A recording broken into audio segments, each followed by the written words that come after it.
All right. Can I get a thumbs up if everyone can see our slide? Okay, awesome. Hi, everyone. Welcome to our 6th general meeting. Today we have a guest speaker with us. So it's going to be a really exciting meeting. Please, if you can, turn on your cameras and let's get started.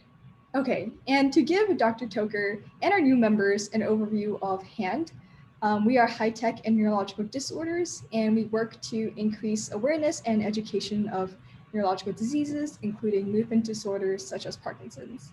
And we're currently a community of undergrads interested in neuroscience and biotech, and we currently have, I think, 6 professional advisors. We have 5 fronts: education, which promotes awareness and understanding of neurodisorders by hosting guest speakers, seminars, and journal clubs. We have an outreach front, which is currently teaching STEM workshops to middle and high schooler students. We have our wonderful PR team that creates our educational newsletters and recaps on our Instagram to inform our community about the work we do, as well as neurological disorders. And we also fundraise to provide patient support for adults suffering with these diseases, such as essential tremors and Alzheimer's. And lastly, we also run our innovation team, which is a prototype team to aid in the building of Internet of Things devices to aid in movement disorders. Oh, and I guess to plug, here is our Instagram, so feel free to give us a follow. Okay, next slide. All right, so I want to give a warm welcome to our 15 new members with us today. And to, I guess, do a quick check-in here, we're going to do a waterfall chat, which is, I guess, answer this question. If you had to relocate, which country would you move to?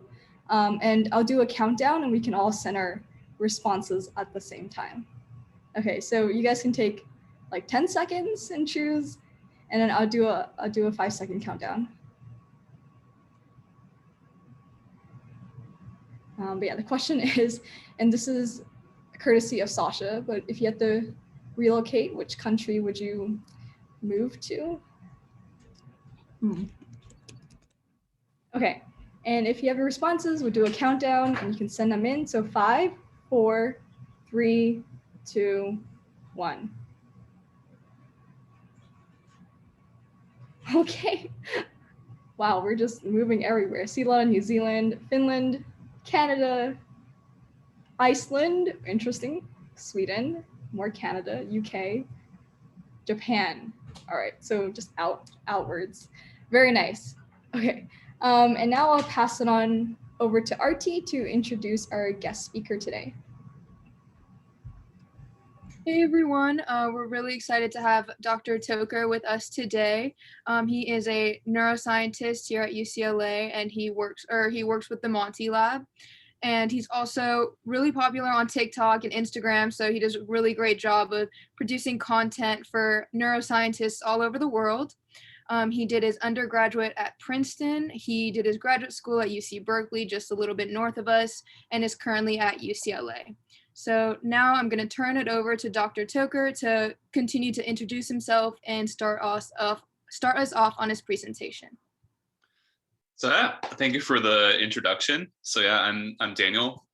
Still getting used to the whole doctor thing because that's a pretty recent change. And yeah, thank you for inviting me. So I guess I can share my slides and just kind of jump into it because it'll be sort of, hold on. Do I have screen sharing? Yes, you do. Okay, hold on. Let me share. Can you all see that? Just yes. My name. Okay. So yeah, I guess I was thinking I just sort of give like my path into being a neuroscientist, but I should sort of say from the get-go that there are so many different paths into neuroscience. No neuroscientist has the same story. This is mine, and I guess also I'll get to some of my research as I go along. So I guess I was first asked to talk about like why I chose to go into neuroscience, and I think like the typical answer I give is that when I was in high school and studying anatomy and physiology, we had this section on the brain. And then like the moment it dawned on me, like, oh my gosh, everything I perceive and think and remember and feel, this is all just electrical activity among cells, which, I mean, you're all in neuroscience, so I'm assuming you've all had that sort of mind-blowing moment of how is this possibly true? But I actually didn't, at the beginning, I didn't think that I would then go on to do neuroscience. I thought, okay, I just become like a consumer of neuroscience information. And when I went to undergrad, I was actually thinking of being like an English major or something. I just sort of read these books for fun. But that changed when I read this incredible book by Carl Sagan.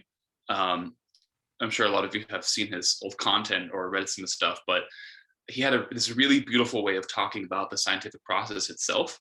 So the poetry, not just of the things that we discover in science, but also the poetry of the very process of doing science, of like trying to understand the universe on its own terms, with the best tools that we have.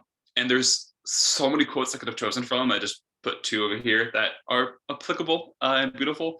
But if you haven't read the book or any of his writing, I highly, highly recommend it.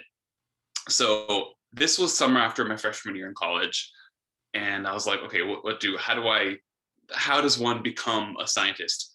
And so luckily I had friends whose parents were scientists, and they could tell me the most important thing to do is to join a research lab. So that's what I did. There's no logic behind it whatsoever. I had a friend in this lab at Princeton.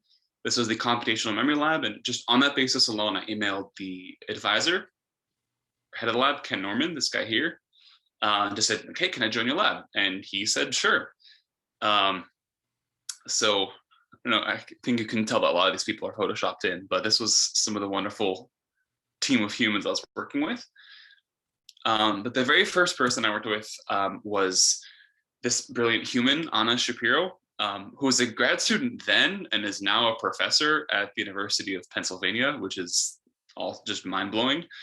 But I didn't know anything at the time, and basically the only work I could do in the lab was to just run behavioral tests on her subject. So she was doing a study on sleep and memory and how we consolidate memories in our sleep. So, I would show up at lab at 10 p.m., explain the study to participants, and then I paid them at the end, and that was it. But I started going to lab meeting and then slowly kind of absorbing the sort of how-to hands-on knowledge of how to actually do this kind of science, which made me realize that really like 95% of the stuff that you need to know as a scientist is you learn on the job, not really in the classroom setting. Like you could struggle in school and still be an incredible scientist. Like there's sort of different skill sets. But I was, began learning how to code, how to analyze data. And after about 2 years in the lab, helping out with different experiments like Anna's, I approached the head of the lab, Ken Norman, and I said, like, hey, Ken, I want to study time perception and memory for how time passes. And sort of to the interest of your club, this is something that is distorted in various conditions, including Parkinson's. So things like ADHD, Parkinson's, various drugs can all distort your sense for how much time passes. And I wanted to understand what's going on in the brain to explain how we estimate the passage of time. When I told him this, he said, wow, that's such a coincidence. My other grad student, Olga, came to me a week ago with the exact same proposal. Why don't you two work together? So Olga is now, by the way, a postdoc at Brown. So Olga and I designed a study that involved putting people in Princeton's fMRI scanner to look at brain activity in a part of the brain called entorhinal cortex, which is pretty intimately connected with the hippocampus. It's involved in memory, and how activity in this part of the brain dictates our sense for the passage of time. This study took quite a while, but eventually, after I finished undergrad, it was published in the journal eLife. And basically what we found was the more activity changes in this part of the brain, the more time you remember as having passed. And I actually don't know if anybody has replicated this kind of analysis in certain neurological conditions like Parkinson's. If they haven't, that could be future research for any one of you. There's a lot to explore there. So after undergrad, I sort of moved around a bunch, trying out different labs. I even tried doing the whole startup thing for a year. I hated it. And I eventually applied to grad school.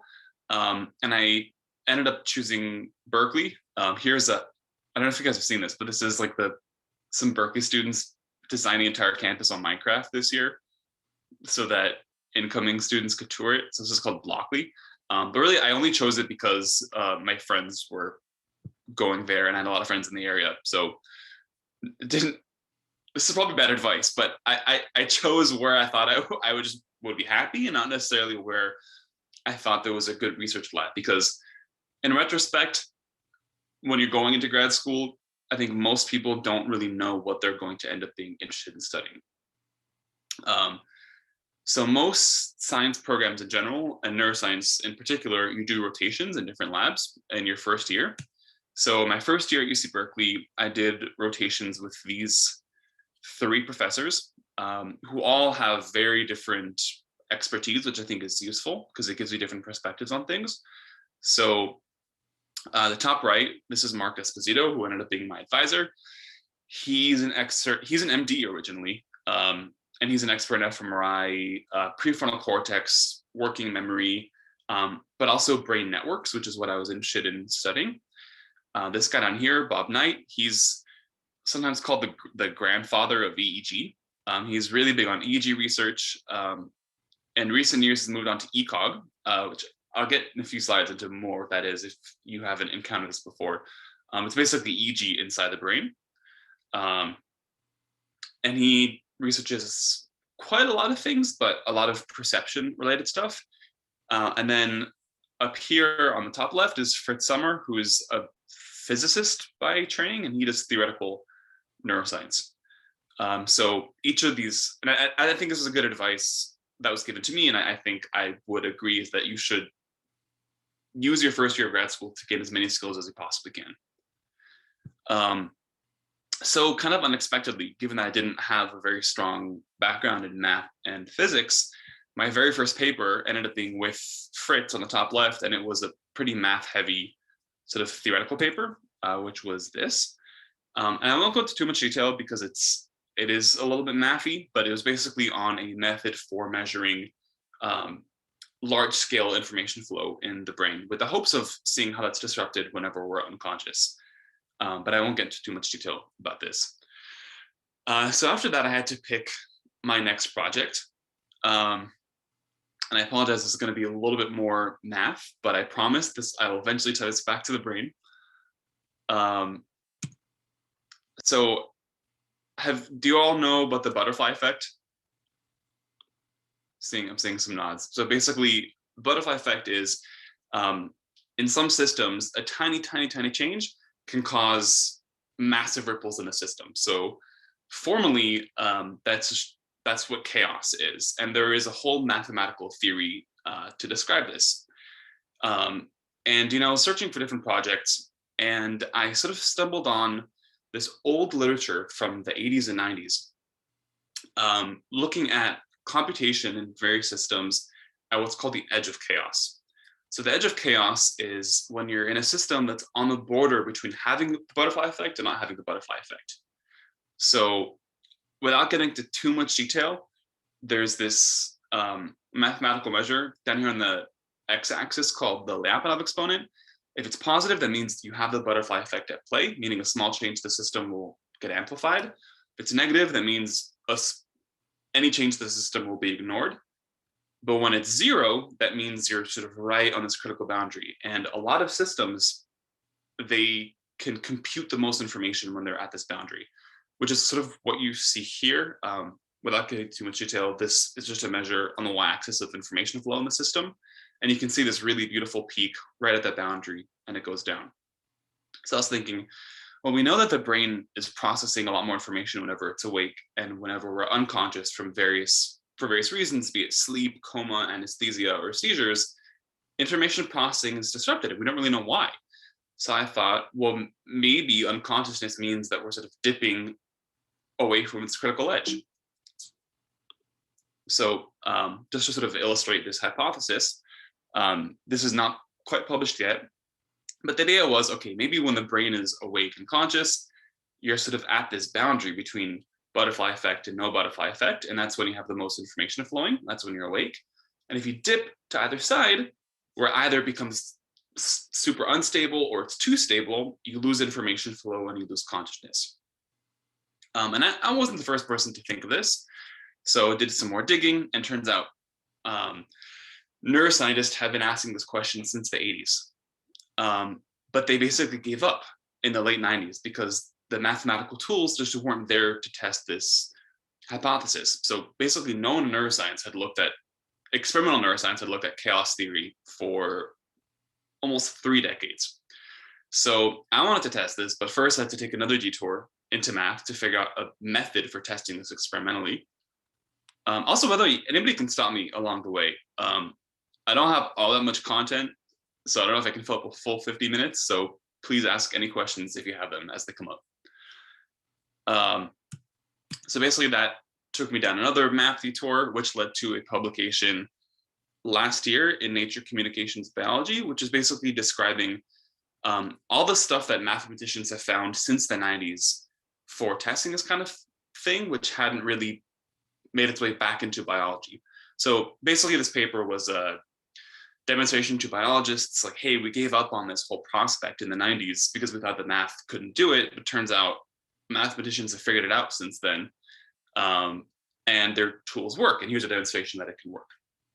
So I'm not going to bore you with all the details on that. Let's get into the actual neuroscience.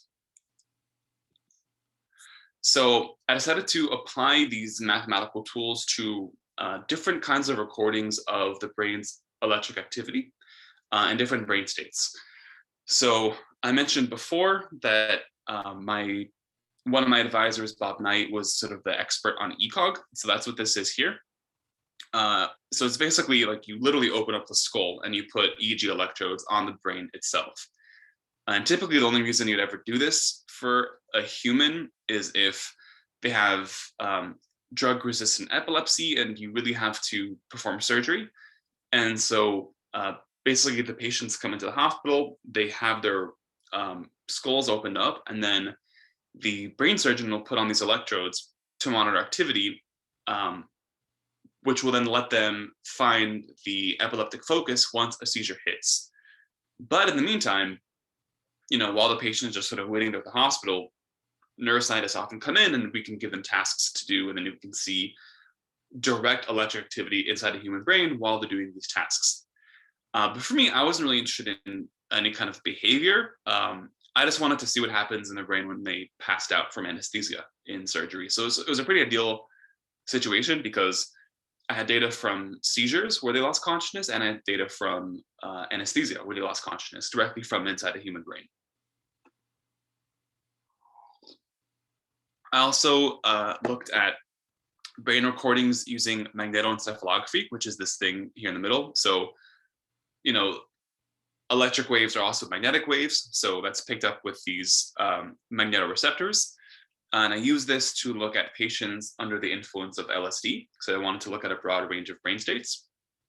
And then finally, I looked at patients in a coma. And so, you can't really get a coma patient in a brain scanner like this, and there's no reason to open up their brain and give them more trauma than they already have. So the best data you can get for that is typically just, good old classic clinical EEG. So I had these diverse data sets from diverse brain states, and I wanted to apply my tools to these data to see, is this hypothesis true? Is the brain maximizing its information flow when we're awake by being at this sort of critical boundary between chaos and non-chaos? That's pretty much what we found. So this is my first time, by the way, ever presenting this publicly. So it is not published yet. We just submitted our revision last week showing this. But basically what you're seeing here, the long and short of it is that the y-axis is how much information is in the brain signals, and then x-axis is how much of the butterfly effects you have. So the closer to 1, that means it's chaotic. Closer to 0 means there's no butterfly effect. Essentially, the brain is not responding to any inputs. And these different colors are different brain states. So the pink down here is generalized seizures where they lose consciousness. The brown is propofol anesthesia in both monkeys and humans, and the green is LSD. And so basically what it seems like is happening here is you have the sort of inverse U shape like you have in all these different systems that no one had tested yet in the brain.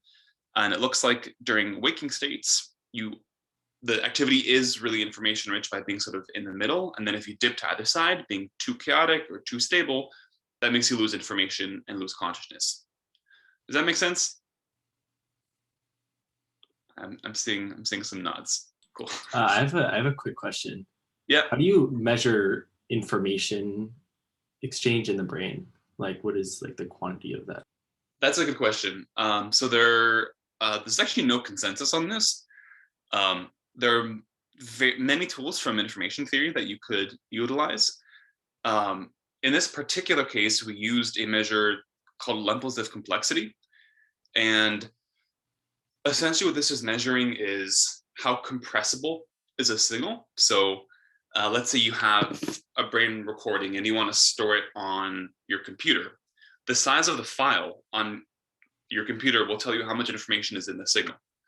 So basically, the bigger the file, the more information there is in the signal. And the reason we use this as opposed to other measures is because, for whatever reason, this particular measure quite robustly tracks how conscious you are. This has been replicated in many studies over the last 2 decades across diverse brain states, including coma, seizures, sleep, different kinds of anesthetics. So for whatever reason, the compressibility of your brain signals is probably the best metric we have of how conscious you are. So that's what we used here. But there are other tools. I mean, information theory is quite a rich toolkit, if you will, and you can also use it to study communication. So if you have, let's say, one channel in the brain here and one channel in the brain here, you could use it to estimate how much information is flowing between them. Unfortunately, information theory is not really something that's taught at the undergrad level, and then at the grad level, it's taught largely to mathematicians. It's hard to find courses on information theory for people who want to use it to study things like the brain.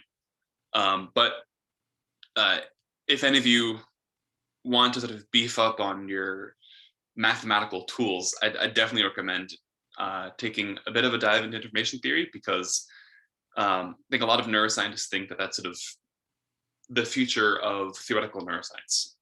It is generally quite successful at describing the brain. And I can go more into that, time permitting. So then, using this framework, we also, as I said, looked at EEG recordings from coma patients. So first, I guess I'll show you this. So here, this levels of complexity measure, this is, again, a measure of how information rich people's brain activity were. And so we had 12 patients for whom we had data in both unconscious states, be it from coma, seizures, or anesthesia, and also from when they woke up. And for all patients, there was an increase in information in their brain as they regained consciousness. And this is a little bit technical, but essentially what you're seeing here is how close are they getting to that critical edge in between chaos and non-chaos. And so what we found is that just like the increase in information, it seems like for these various patients, including these coma patients, when they wake up, there's a return to that sort of critical boundary. These two things are also correlated. So basically, the closer they were to this critical edge, the more information rich their brain activity was. And then this is down here zooming into single patients. So these are clinical EEG recordings from UCLA, from the neurocritical care unit. And for all these 4 patients, as they regain consciousness, our estimate of their proximity to this critical edge went up. Does that make sense? I know I'm being pretty vague and skipping over a lot of the details here. Okay, and I think that's actually it for the research. So that brings me to now. This was sort of wrapping up my work from my PhD. at UC Berkeley and also overlapping a little bit with my work at UCLA. And I'm now working in Dr. Martin Monti's lab at UCLA. So if any of you are interested in consciousness in general, but more specifically things like coma and vegetative states, Martin is one of the world experts on this, and he's a fantastic mentor to work with. And now I am collaborating with some of these humans to not only study coma, but also to study anesthesia in Parkinson's patients, so more relevant to what your club does. So we recently received a grant from the NIH to study how the sensitivity to anesthesia changes in Parkinson's disease, and then also looking at activity recorded by their deep brain stimulators to look at some of the circuitry involved in loss and recovery of consciousness during anesthesia. So how does the basal ganglia talk to thalamus and to cortex in this whole process? So trying to get more of a circuit systems understanding of this process. So yeah, that's it. I finished quite early, but open to questions or just chatting. Yeah, thank you so much, Dr. Toker. Anyone have any questions? You can be like Hugo and just raise your hand, or you can type it in the chat and we can address them. We also have some, I guess, pre-submitted questions that we can go to as well.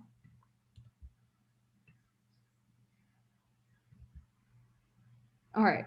As we wait for, I guess, people to generate their thoughts, we can go to one of the questions here. So let's see. Okay. This one is from Peter, and he asks, what first piqued your interest about neuroscience? It's like I said in the beginning, it was just the fact that, our minds are somehow created by electrochemical processes between cells. It just seems so profoundly mysterious.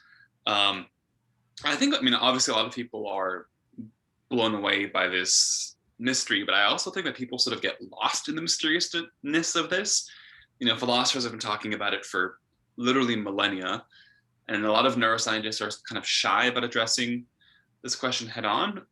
But my sort of thinking about this and thinking of my colleagues is that there's clearly something changing in the brain when you lose consciousness. There's something physical and tangible and studyable happening that has been understudied because people think it's sort of this mysterious process. But science advances by our trying to ask the hard questions.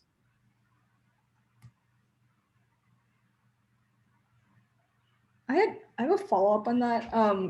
Just regarding like consciousness and unconsciousness, like where do dreams rank in this area?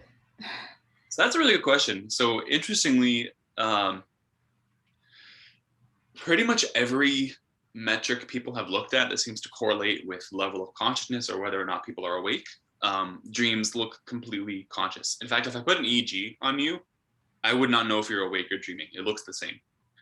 If I calculate these things like the information richness or levels of complexity, all that looks the same, dreaming or awake. The only way we know that you're dreaming is if you're paralyzed from the neck down. Interesting. With the I can go more into that if you want. I think there's some cool stuff here. If I put you in an fMRI and I could look at region-specific activity, activity tends to be suppressed in your prefrontal cortex when you're dreaming, which sort of makes sense, right? Because the prefrontal cortex is probably the part of the brain that would alert you like, hold on a second, I don't usually fly,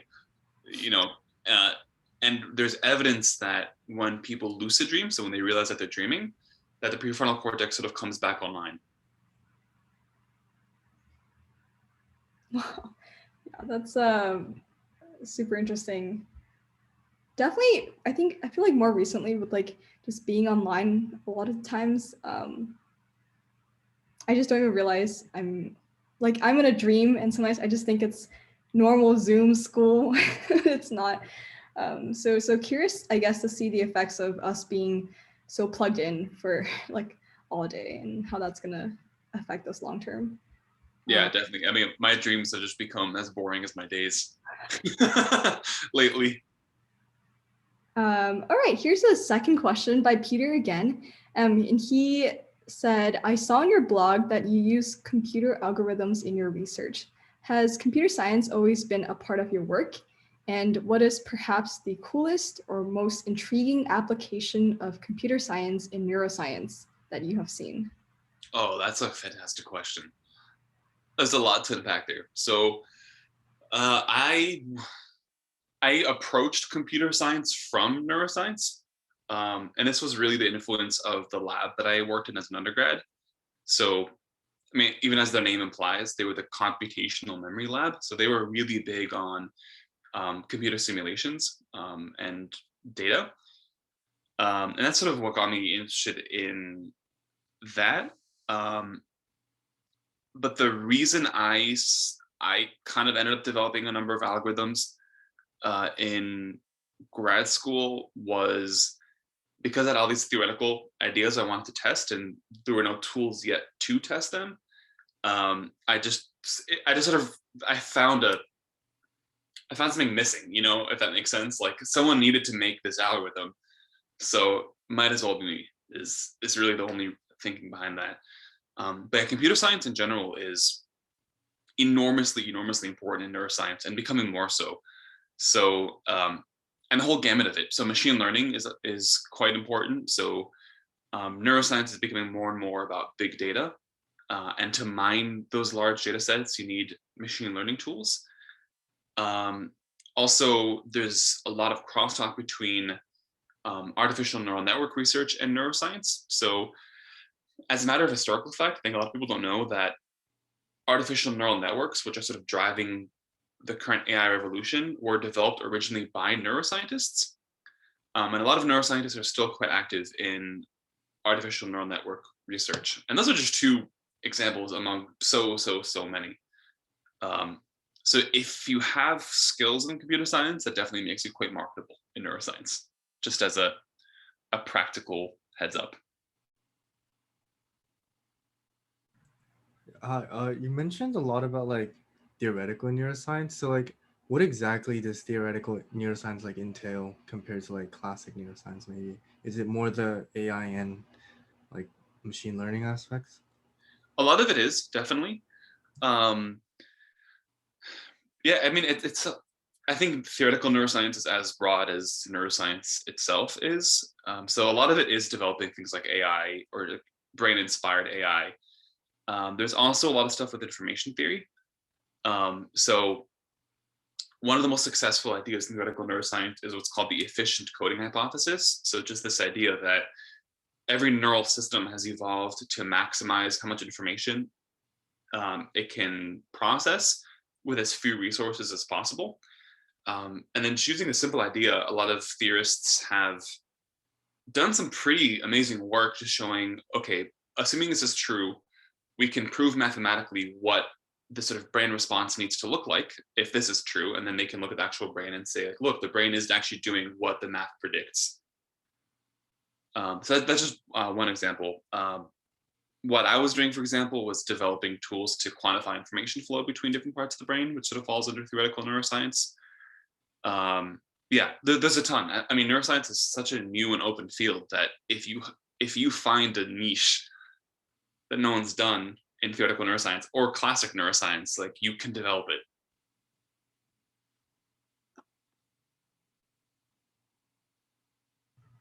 All right, and also hopefully Peter, Dr. Toker answered your two questions, and feel free to follow up in chat or by raising your hand. I think Hugo also has a question. Yep. Yeah, I've read that it's hard for neuroscience research to progress because there's not a lot of funding, oftentimes, especially for like drugs.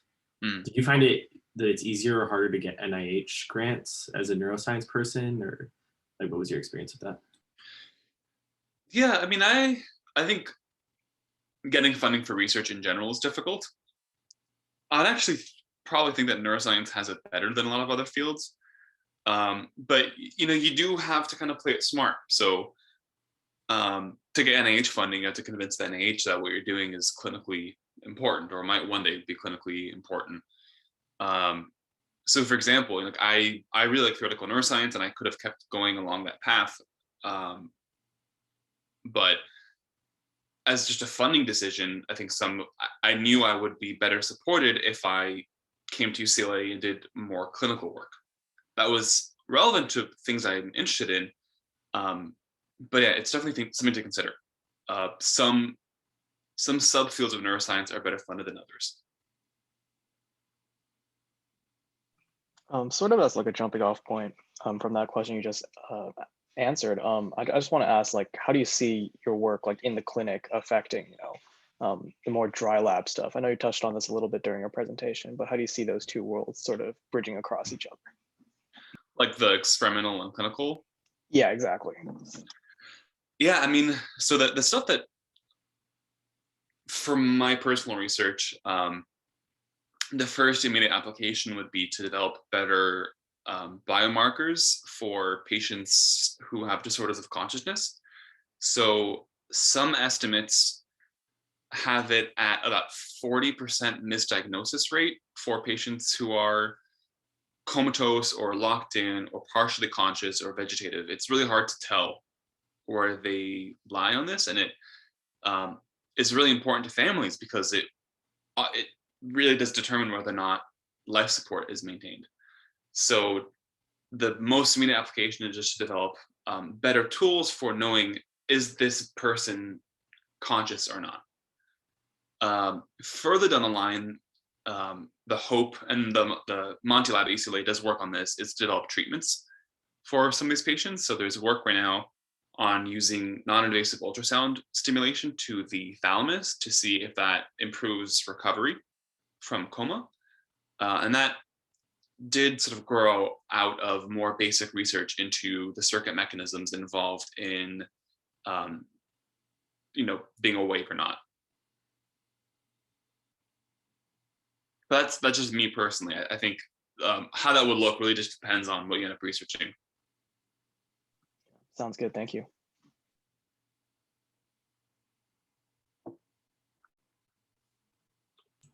If you don't mind, could you talk more about information theory, if time allows it? Yeah, sure. I think we've got plenty of time. I guess how deep should I go is the question. Maybe just like a brief introduction of like what it is, what's it used for, and then maybe go into specific.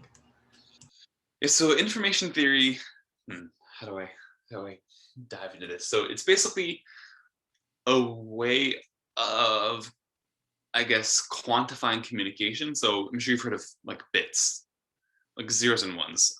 So there are pretty mathematically rigorous ways of measuring these quantities for non-binary signals. But it was originally developed in the 1940s as a way to measure communication over telephone lines. And it was pretty specifically in order to enable efficient information communication over telephone lines. And the really, really basic like intuition behind information theory, which is a little bit counterintuitive, is that the amount of information a system can hold is determined by its entropy.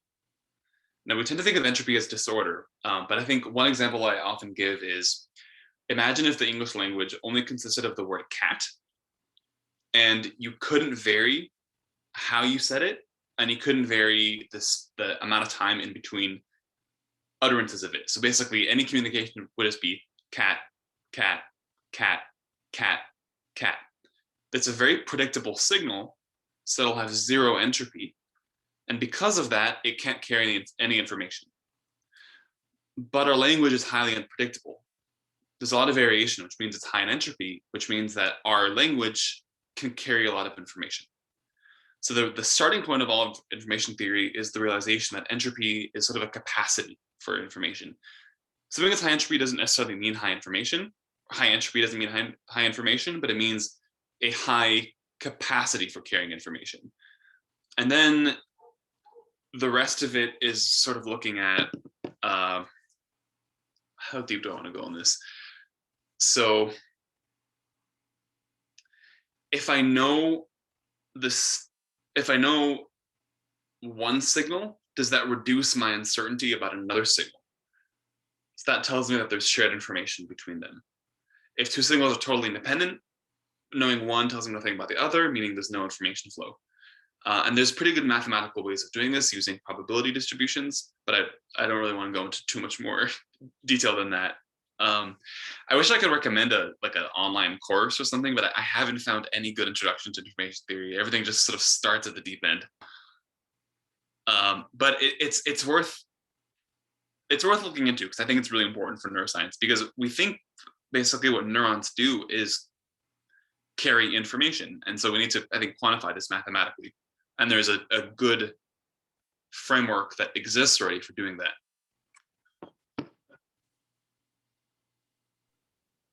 And just a follow-up, is it just quantifying, or would you say it's like more like modeling also? Both. The quantification allows you to model. So for example, now that you have these quantities in hand, you could say, how would this system maximize this quantity? What would it need to do that?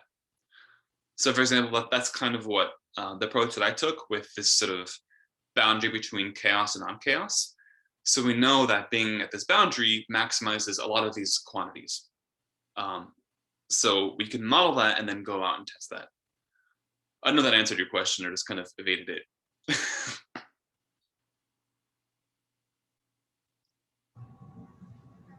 Hey, I actually had a question regarding your work on like coma and like vegetative state patients regarding like chaos theory. Mhm. So I remember like last year, when I was taking like a neuro class, one of the professors was saying that there's like issues with determining which one's which, but like in certain like comatose patients, they're able to basically give them instructions on like what to think. And so they're like, oh, if the answer is yes, think of a cup, and if the answer is no, think of like the color yellow. And Yeah. then they do an activity to like determine obviously yes or no, and kind of go from there in terms of communication. I was wondering, how does that like work within chaos theory, or how would chaos theory explain that? That's a good question, and I don't really have the answer. But you bring up a good point. I mean, a lot of, like, my advisor, Martin Monti, this is what he sort of got famous for. So I don't know if you saw this study that was in the news a while back about patients were put in a scanner and asked to imagine playing tennis. So basically, he did this thing where he put these patients who couldn't respond on a scanner, and then some of them, as it turns out, they have activity in their premotor cortex in response to this command, which pretty closely matches what you would see if someone were conscious, which told them that some of these patients were in fact misdiagnosed. And as you said, we can use these tools to also establish communication. In terms of the application to chaos theory, I don't know, because no one's done it yet. But hopefully that's future research. Awesome. I think that with neuroscience, I think I get a lot of questions people ask me. I'm like, I don't know. Go discover it. Yeah, no, that's great. Thank you.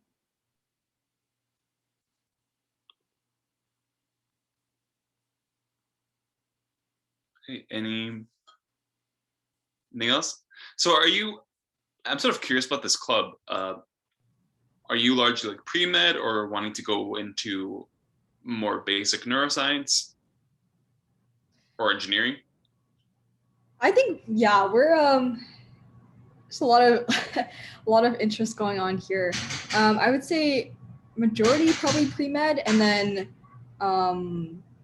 secondary would be like biotech focused, if not like with pre-med, and then also in research areas. Got it. I mean, that's the cool thing with neuroscience is that there's so many. I mean, even just in the team that I work with, like on this last paper that I submitted, there's, brain surgeons, mathematicians, basic neuroscientists. Like it takes all the skills to figure out what the heck's going on in the brain. Oh yeah. We actually heard from someone who was like more on the, I guess, the medical side of like implementing like DBS, and they also said they had to collaborate with like engineers and neuroscientists to just for a procedure to function properly. Yeah, so a definitely. lot of collaboration happening here. Yep. And UCLA is also like really a fantastic place to be doing that. I mean, you all are I think, really fortunate that there's one of the best medical schools in the world where people are open to collaborating with people in engineering and basic science. So I guess as people come up with more questions, I can move on to a previously submitted question by Isabel. And she asked, Dr. Toker, I saw that you studied philosophy and neuroscience, and that you were involved in research pertaining to consciousness. Could you elaborate a little on how the intersection between those two spheres of study inform your work and research techniques, as well as the broader implications of such studies? And I can type this out if that was a lot. No, that's good. That's a good question. I don't know if philosophy like directly informed any of my research, except that it sort of trains you to, think critically in the way that science does as well. I think it's most useful to me when I'm writing papers or designing studies. It helps me think through the logic of like, I have this hypothesis. What would actually demonstrate the truth of this hypothesis? And no one really ever trains you how to do that in science. You're sort of expected to learn it as you develop as a scientist. And I think that studying philosophy in undergrad really did help me think in that way. But other than that, there's not much of a connection. Oh, awesome. Isabel, hopefully that answered your question. And I actually have a question for you regarding your really big TikTok career. And I guess if you could tell us more as to how you came to the platform, and I guess what you're hoping to accomplish by sharing so many informative videos on it. Yes, I never thought I'd be on TikTok. I kind of thought I was too old for it. But they actually, so at the beginning of the pandemic, TikTok had a really big like educational campaign where they were just, TLDR, I was paid to do it in the beginning. That's how I joined. I was approached, someone found me on Instagram, like this agency, I guess, and they just basically said, hey, if you release like 50 videos by this date, we'll give you this amount of money. I was like, okay, I'll do it. And then I just kept doing it. But I love it as a platform. Instagram's cool, but you can't really explain stuff on there. Whereas TikTok, I also like that it's not YouTube, so it's expected that the production quality will be shitty. So yeah, maybe not the answer you're hoping to hear, but that's how I got on there. I love that. Yeah, I think for my OChem class, like a couple quarters ago, my TA had her TikTok account, which was like teaching us like the backside attack, but on TikTok. Anyway. Yeah. I mean, it's fun. Also, especially during the pandemic, TikTok was like a happy place. Wonderful. Okay. Any other questions from my members before I move on to another pre-submitted one? I can offer a question. It's not exactly related to your actual research, but like when upon like coming into research, like you just said that like you just straight up like contacted one of like the professors like leading your lab, and he just like let you join. Do you have like any tips or advice for somebody, like for other people like trying to get into their own like neuroscience lab positions, and how to sort of present yourself to a potential faculty member or mentor? Yeah, definitely. I mean, so this is like one of the privileges of being at a smaller school, was that there was just less competition. I don't know how UCLA works. I just started as the pandemic hit, but I know at Berkeley there was a much more competitive process where there's like the whole this application to get into labs, and it was much more official. Whereas I just emailed someone and I was like, "Can I join?" And he said yes.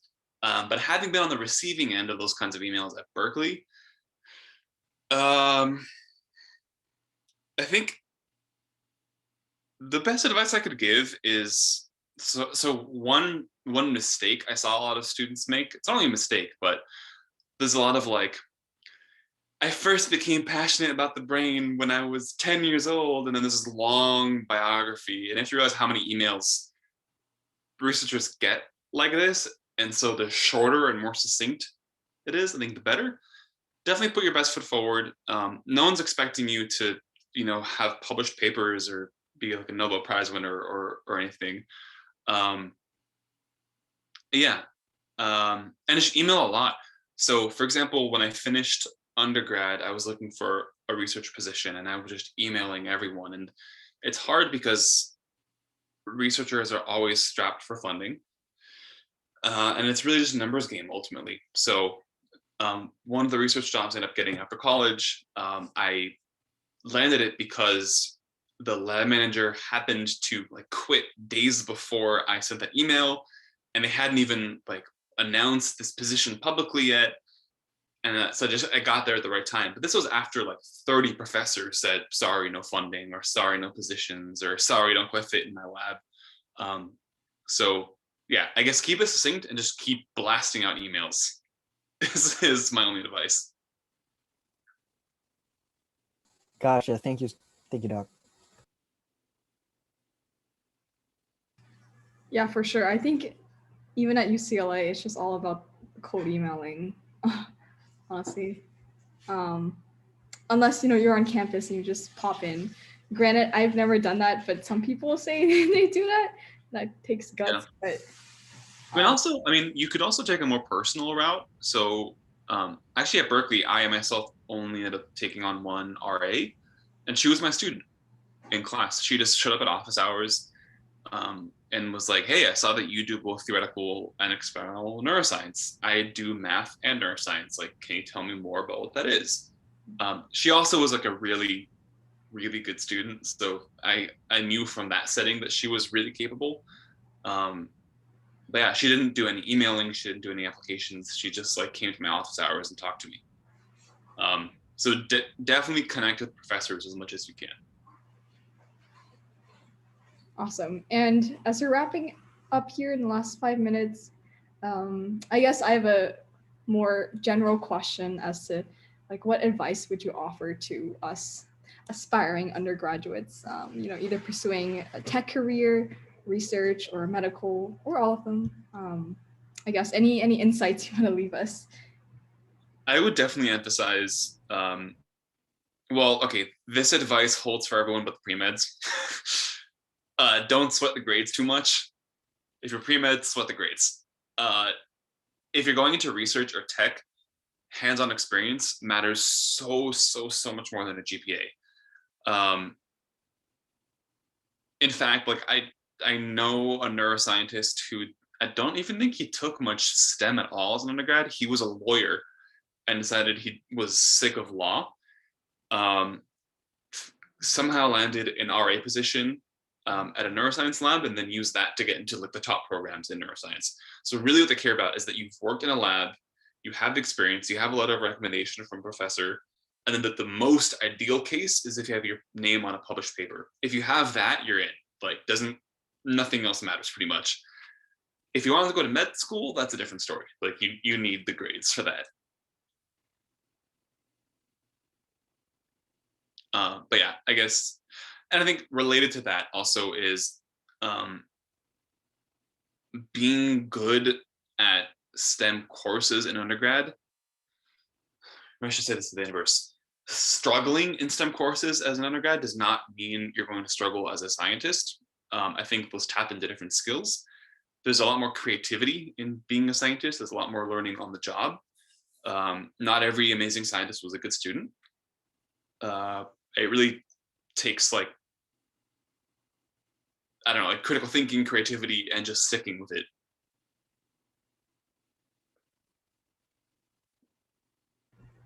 All right. If we could all give a virtual round of applause for Dr. Toker. Thank you so much for coming to speak to hands. Oh, yes. Pun intended. But yeah, we really appreciate your time, and it's so great to meet you virtually. Yeah, likewise. Thank you for inviting me. And it just makes me happy that there's a lot of people excited about neuroscience. Absolutely. And thank you all to our members for being engaged today and asking great questions. Yeah, I appreciate everyone's time. And I hope everyone has a great rest of the week. Yeah, you too. Okay, thank you, Dr. Toker. Yep. Well, have a good night.